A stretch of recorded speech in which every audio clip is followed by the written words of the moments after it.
గారు sir sir sir అందరూ మీ గురించి సినిమాలో అది తీసారు అని అంటున్నారు, కానీ నాకు ఒక మాట బాగా నచ్చిందండి. ఒక చిన్న కాంట్రవర్సీ వచ్చినప్పుడు యూజువల్లీ అండర్ ప్లే చేస్తే అందరూ మర్చిపోతారు అనే యాటిట్యూడ్ ఎక్కువ ఉంటుంది మన ఇండస్ట్రీలో.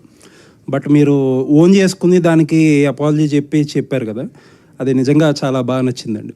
చాలా తక్కువ మంది డైరెక్టర్లో డేర్ చేస్తారు.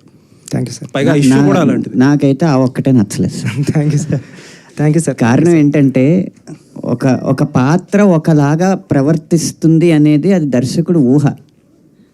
ఆ ఊహతో చేసింది. అంటే ఇక్కడ ఇంగ్లీషు మాట్లాడగలిగినోడు గొప్పోడు, పిహెచ్డీలు పట్టభద్రులు వాళ్ళు ఆలోచన విధానమే సరైంది అన్నది ఎక్కువైపోవడం వల్ల ఎవరైతే సోషల్ మీడియాలో వోకల్గా ఉన్నారో, ఎవరైతే మాట్లాడి పదాలు చేస్తున్నారో వాళ్ళ అభిప్రాయం రుద్దబడి ప్రభావితం అవడం తప్ప, ఒక దర్శకుడికి ఒక పాత్ర ఇలా ప్రవర్తిస్తుంది అనే స్వేచ్ఛ కూడా ఇవ్వకపోతే మనం సృజనాత్మకతకి ఏం చేసినట్టు?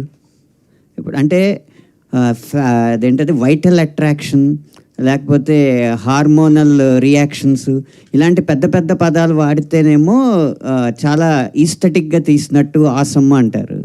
అదే ముట్టేస్తానని వాడి ట్రైబ్ భాష వాడి మాట్లాడితేనేమో ఇది వల్గారిటీ అంటారు, ఆబ్జెక్టిఫికేషన్ అంటారు.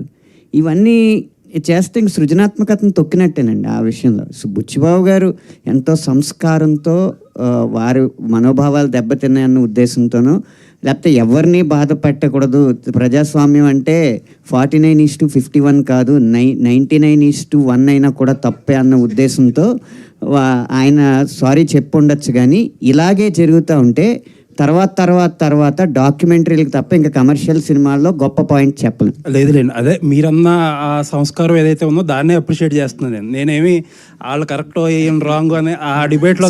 ఇది మామూలుగా అంటే హీరోయిన్ క్యారెక్టర్ చాలా సూపర్ క్యారెక్టర్ అండి. నేను రాసుకున్నది అయితే అది 2-3 సీన్లు లేకపోవడం వల్ల. అంటే నాకు ఎందుకు అనిపించింది అంటే, రామ్ చరణ్ గారి క్యారెక్టర్ ఒక దాంట్లో ఇలా కమర్షియల్గా బిహేవ్ చేస్తారు, నెక్స్ట్ సీన్లోనే విలన్స్ ఏదో చేస్తుంటే అడ్డుకుంటారు. అండ్ సెకండ్ హాఫ్లో అమ్మాయికి ఏదైతే రీజన్ చెప్తాడో ఇమీడియట్గా అమ్మాయి రెస్పాండ్ అయిపోతుంది కదా. ప్రాబ్లీ ఏదో అదే సార్ ఆ 2 సీన్లు అండి ఇప్పుడు యాడ్ చేసాం సార్. ఆ 2 సీన్లోనే ఆ 2 సీన్లు యాడ్ చేయడం. సార్ కూడా వచ్చారు నిన్న, చూశారు, అన్న ఎంత బాగుంది కదా అన్నారండి. లెంత్ భయపడి తీసామని. సార్ ఎక్కడ ఇట్లాంటి కామెంట్స్, ఇట్లాంటి విమర్శలు వచ్చినప్పుడు దాన్నే ఎక్కువగా మాట్లాడుకుంటున్నారు. కానీ మీరు చెప్పిన సబ్జెక్ట్ అనేది డీవియేట్ అయింది. క్రీడాకారుల కోసం తీసింది, దేశం క్రీడాకారులను ప్రోత్సహించాలి, ఒకప్పుడు ఇలా ఉండేది ఇప్పుడు మారింది అనే సబ్జెక్టు డైవర్ట్ అయిపోవడం ఒక దర్శకుడిగా మీకు ఎలాంటి ఫీల్ కలిగించింది? లోటు గురయ్యారు సార్ అంటే డైవర్ట్ అవుతున్నప్పుడు? సార్ అది మీరు అన్నట్టు అనంత్ శ్రీరామ్ గారు అన్నట్టు ఓన్లీ ఒక 5% 4% పీపుల్ మాట్లాడారు అంతే అండి. ఏదైతే మాట్లాడకూడదు ఆ పాయింట్ గురించి మాట్లాడారు అంతే తప్పండి. 95% పీపుల్ అయితే సినిమాలో ఉన్న కంటెంట్ని, నేను బయటికి వెళ్తుంటే ఇప్పుడు చరణ్ గారు సూపర్ యాక్ట్ చేశారని, ఇలాంటి కథలు రావాలని ఏదైతే మేము నమ్మామో అదే నమ్మారండి. ఎడిటింగ్ రూమ్లో నేను చూసి సూపర్ సినిమా తీసేవరా బుచ్చి అని నేను ఏదైతే ఫీల్ అయ్యానో, నేను ఏ థియేటర్కి వెళ్ళినా సరే నాకు అలాంటి రియాక్షన్ ఉంది సార్.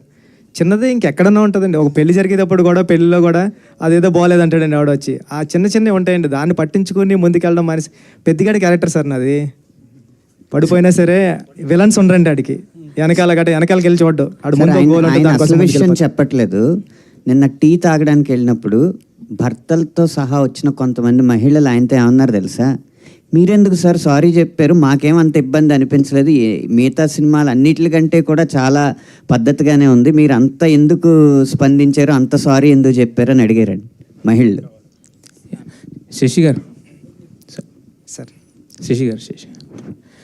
ఈ సినిమా అంటే ఆంధ్రాలో చూసుకుంటే కనుక చాలా ఎక్సెప్షనల్ రెవెన్యూస్, అంటే ఊహించిన దానికన్నా ఎక్కువ చేసింది. బట్ నైజాం పరిస్థితి ఏంటి సార్? నైజాం ఎలా ఉంది, ఎంతవరకు అనుకుంటున్నారు? మీరు ఊహించిన దానికన్నా ఉందా, రీచ్ అయింది, ఇంకా ఎక్కువ ఉందా? సార్ సినిమా అంటే ఒక మంచి మోటివేషన్గా తీసిన సినిమా, ఈ జనరేషన్కి కరెక్ట్ నీడ్ ఉన్న సినిమా ఇదండి. సో ఖచ్చితంగా ఒక మంచి ఒక మోటివేషన్ సినిమా ఇంత కమర్షియల్గా పే చేయడం అనేది ఇంతవరకు హిస్టరీలో లేదండి. ఇదే ఫస్ట్ ఫిలిం. కానీ మనం అందరం ఏంటంటే మేజర్గా అంత ఈ రోజుల్లో మీరు చూస్తే మన కూడా వీడియోల్లో ఇన్స్టాల్లో చూపిస్తూ ఉన్నారు, ఒక పిల్లోడు పైనుంచి దూకేస్తున్నాడు, ఇంకోరు వచ్చి, అంటే ఆ వీడియోస్ అంతా చూస్తే భయంగా ఉంటుంది. కానీ ఈ సినిమా ఏం చెప్పింది మెసేజ్? ఒరే నీకు లైఫ్లో కష్టం అనేది కంపల్సరీ వస్తుంది, దాన్ని నువ్వు ఎంత మెలకుగా దాన్ని ఓవర్కమ్ చేస్తావు అనేది జీవితం. ఇప్పుడు అందులో ఈ సినిమా ఏంటి, ఈ రోజుల్లో సెల్ఫిష్ తప్ప ఎవరు పక్క ఊరు గురించి పట్టించుకోవట్లేదు, పక్కింటోడి గురించి పట్టించుకోని రోజులు ఇవి. కానీ ఈ సినిమా ఏం చెప్పారు, ఒక ఊరి కోసం అతను నా ప్రేమించిన అమ్మాయిని వదిలేశాడు. అంటే ఆ ఊరి కోసం, అంటే కాలు తీసుకోవటం అనేది అది చిన్న విషయం కాదు సార్, అది ఎవరు చేయలేరు. అందులో ఒక రామ్ చరణ్ లాంటి వ్యక్తి ఈ స్టోరీ ఒప్పుకోవటం, ఎందుకు ఒప్పుకున్నాడు అంటే కూడా దీనివల్ల ఆ మెసేజ్ ఈ జనరేషన్కి వెళ్ళాలి, అది ఆయన చేస్తేనే, ఆయన చెప్తేనే జనాలకు వెళ్తుంది. అది ఈ సినిమా మోటివేషన్ అండి. సో ఖచ్చితంగా ఒక కమర్షియల్గా ఒక హీరో అంటే అన్ని రకాల కమర్షియల్ అనేది, ఇది కమర్షియల్